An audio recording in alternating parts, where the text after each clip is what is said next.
for the Social Security disability income that come each month. I'm thankful for the food that I get through TPI or Blanchet, City Team when I can get it, food banks, and so on and so forth,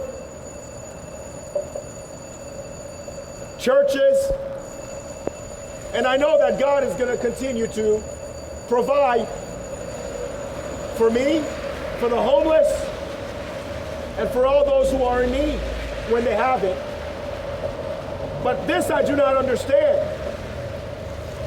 You as a county, and as a government, and as a police department, sworn to protect, dedicated to serve, like the church.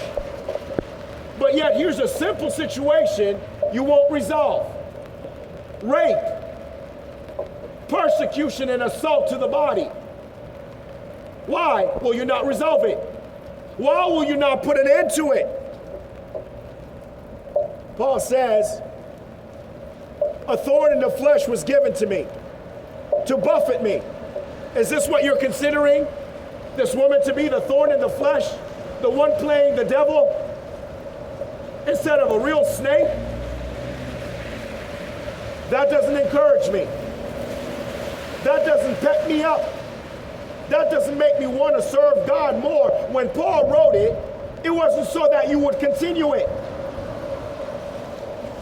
When Paul wrote it, it wasn't so that you pick up the mantle and say, I'll be the thorn in his flesh. You misunderstand. Jesus is not looking to be pierced in every generation. He's not looking for a rod on his back.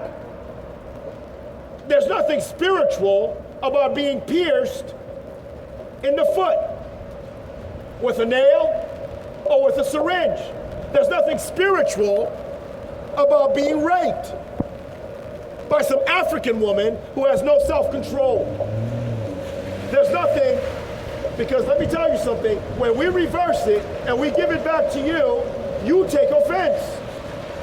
If I knew where Gabrielle Franklin was, I'd give her back every hit. Every physical assault that she poured out on my flesh, beginning with the belt, I'd give it back to her. I'll be honest with you. I wouldn't hold back. 40 years of maltreatment, 40 years of physical and sexual assault, I'd give it back.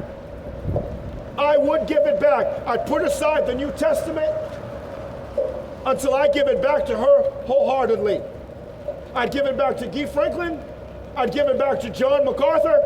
I'd give it back to Melinda. I'd give it back. The misery, the pain,